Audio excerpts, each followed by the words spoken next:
Hello everyone, welcome back to my channel. So today we are going to be working on our first weekly paycheck, which we put predominantly towards sinking. So I'm going to shrink myself down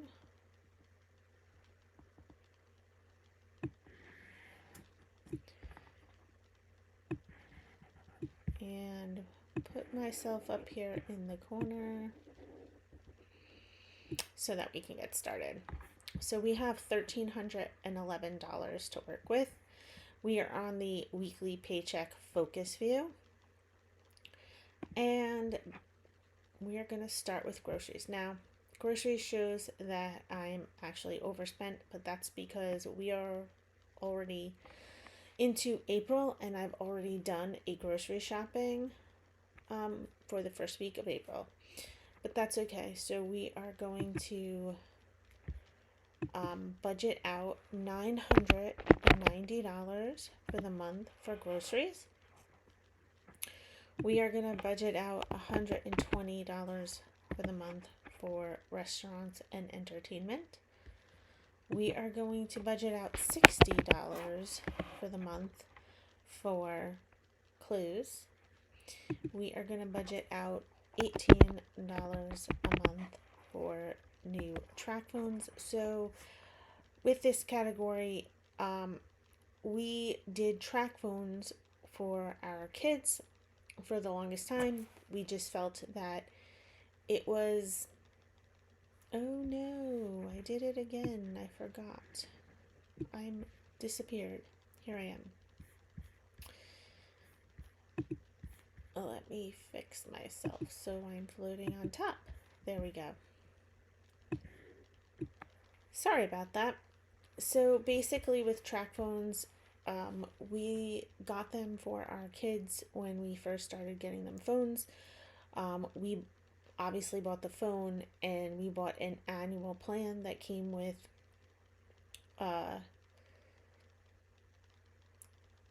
I don't know if it was unlimited when we first did it. It might have been unlimited talk, but then you had so much data and so many texts. And when our eldest daughter was leaving for college, we decided that we wanted a little bit more of a reliable situation. She was the only one actually that had problems, but her text messages didn't always go through right and stuff, so we decided that we were going to move her into our cell phone plan. And at the time when we did it, it was actually just more cost effective to move the rest of our kids who had cell phones at the time to it. But my youngest still has a track phone. So this is pretty much for his track phone account. And I'm now looking at this and I'm thinking to myself, $801 is a lot of money to have on this line. So we may need to do some adjusting there at some point. But for now, we put $18 towards that. That also, just I might add, is that we don't always get a new phone every year, but we do buy the annual plan for the year. So that's usually around $200 for the whole year. Yeah, that's high. I don't know how we ended up with so much money on that line. But anyhow, we're just going to go with it for now. My daughter used to do lacrosse. She no longer does lacrosse, so we are not putting any money here.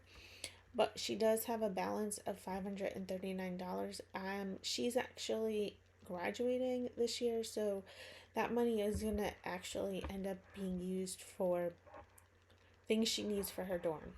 So we're just going to leave that for now.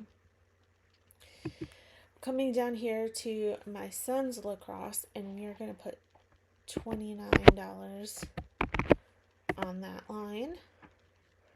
Halloween, I put $10 a month towards Halloween, and this way, hopefully, when Halloween rolls around, we have some money for costumes and candy. That's pretty much what we use that money for. Mother's Day, I'm going to put $15 Mother's Day. And we also have a lot of money here too. When I started these, both Father's Day and Mother's Day, and I did $15, it was the thought process behind that was $5 per person. So it would be a Mother's Day gift for myself that my husband would purchase, a Mother's Day gift for my mother, and a Mother's Day gift for my mother-in-law. And that would be, so if you do the math on that, that's like a $60 gift per person.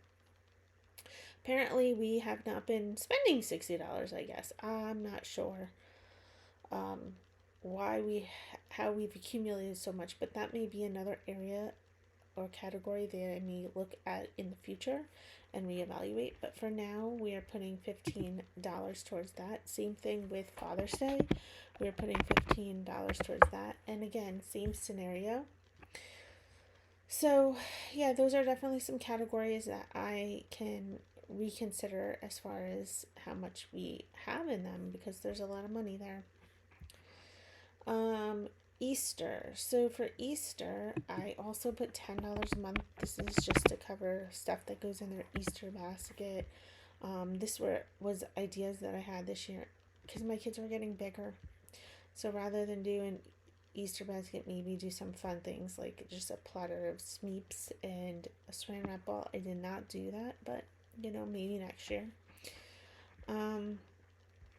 This is religious education for my youngest. So yeah, we'll put $7 there. My daughter's cheer, we're gonna put $37 towards that. And date night, we are not putting anything currently towards date night. So we usually, my husband, where he works, some of the people there will hire him for side gigs and things like that. And when he does get some extra money, he usually just he uses it for us. He uses it to take the kids out, he uses it to take me out. So we really don't budget anything because that's just where that usually falls. Which we call, my oldest daughter nicknamed it Dad's Magic Money Pocket. Yeah. So that's where all that money comes from. And so that is our first paycheck of April, and that's how we budget out that money. And like I said, a lot of these are just sinking funds. I do let them roll over from month to month because, like, for example, religious education, we only pay for that once a year. Easter's once a year. A lot of these are like once a year type of scenarios. And then the kids' sports, obviously, and groceries is a weekly item.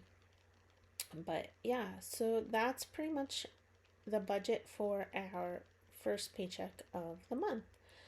And so, if you have any questions about how I do that, or anything pertaining to YNAB, let me know. And if you want to continue watching, hit the subscribe button, tap the bell for notifications, and then you can see me in the next video where I budget out our second paycheck of the month, which also goes towards our sinking funds. So, talk to you soon. Bye.